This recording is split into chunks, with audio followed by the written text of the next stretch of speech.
Horror অভিযান।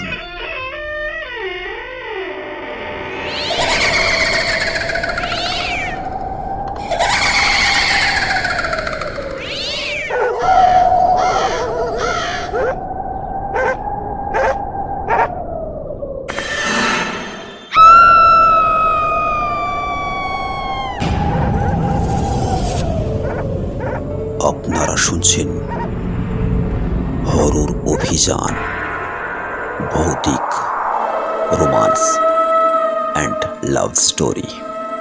কখনো কান্না, কখনো অজানা আতঙ্ক, ভয়ের হাড় হিম করা কাহিনী।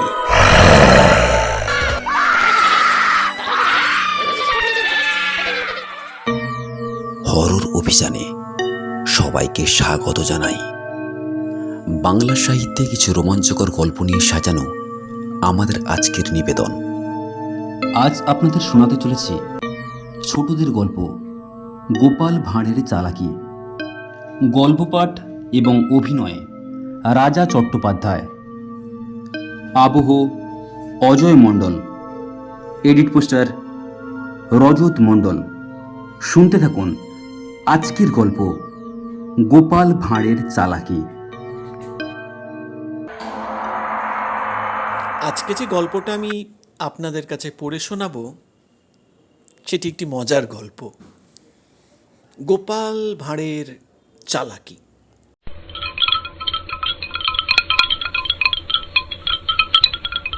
একবার গোপাল পাড়ার এক দোকান থেকে বাকি খেয়েছে।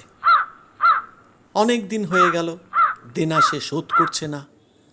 তখন মুদি রেগে মহারাজ কৃষ্ণচন্দ্রের কাছে আর্জি জানালো। 5 টাকা দেনা ছিল, 7 টাকার দাবিতে মুদি মহারাজের কাছে নালিশ করল। গোপাল রাজার তলব পেয়ে রাজসভায় গিয়ে বলল, 7 টাকা নয় হুজুর, 5 টাকা দেনা। আমি ক্রমে আস্তে আস্তে শোধ করব। আমায় দয়া করে কিস্তিবন্দি করার হুকুম দিন। মহারাজের বা মহাজনের তাতে আপত্তি ছিল না, কিন্তু গোল বাঁধল দেনার পরিমাণ নিয়ে। পাওনাদার বলে 7 টাকা, দেনাদার বলে 5 টাকা। অবশেষে মুদির খাতা তলব করা হলো। দেখা গেল খাতা অনুসারে 7 টাকাই দেনা দাঁড়ায় বটে। গোপাল খাতার ভেতর লেখা ভালোভাবে দেখে বলল, হুজুর, এই যে দেখুন কত বড় জোচ্চুরি। যে কদিন অরড় ডাল নিয়েছি সেই কদিনই মুদি আমার নামে ঘিও লিখে রেখেছে, অথচ আমি কোনোদিন অরড় ডালে ঘি খাই না। আমি গরিব মানুষ, ঘি কি খেতে পারি? প্রতিদিন আমাদের কি সম্ভব অরড় ডালে ঘি খেতে পারা? মুদি বললে, দেখুন হুজুর, কত বড় মিথ্যে কথা বলছে। ঘি না দিয়ে কেউ অরড় ডালে রান্না করে খেতে পারে? মহারাজেরও তাই মনে হলো। মহারাজ নিজের বাড়িতেও যখনই অরড় ডাল রান্না করেন তখনই তাতে প্রচুর ঘি দেওয়া হয়। কাজেই গোপাল নিশ্চয়ই মিথ্যে কথা বলছে। মহারাজ কৃষ্ণচন্দ্র 7 টাকারই ডিগ্রি দিলেন মুদিকে। কি আর করবে, গোপাল ডিগ্রি অনুযায়ী মুদির দেনা শোধ করতে বাধ্য হলো। গোপালের কিন্তু মুদি যে ঠকিয়ে টাকা নিয়েছে এর রাগ কিছুতেই গেল না। সে এর প্রতিশোধ নেওয়ার জন্য ফন্দি আঁটল। মনে মনে বুদ্ধি করে ভাবল কি করে এই মুদিকে জব্দ করা যায়।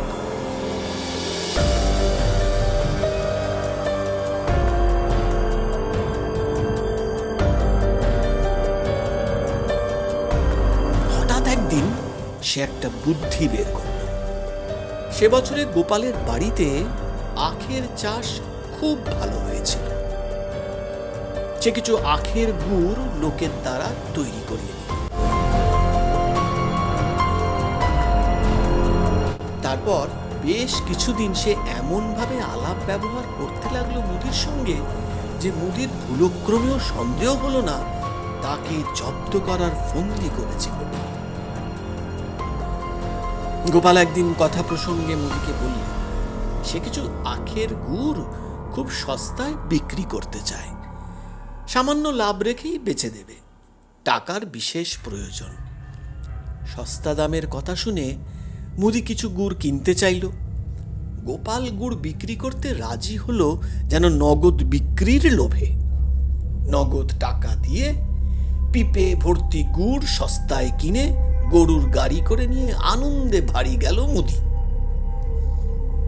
কয়েকদিন পর পিপে খুলে মাথায় হাত দিয়ে বসে পড়ল। কি সর্বনাশ!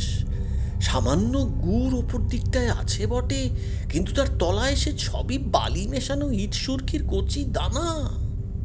হায় হায় হায় হায় করে মুদি কাঁদতে লাগলো এবং মনে মনে রাগ হলো। গোপাল গুড় বিক্রি করে নগদ টাকা পেয়ে ছেলে মেয়ে বউ নিয়ে বেশ কয়েকদিন বাইরে বেড়াতে গেল মনের আনন্দে।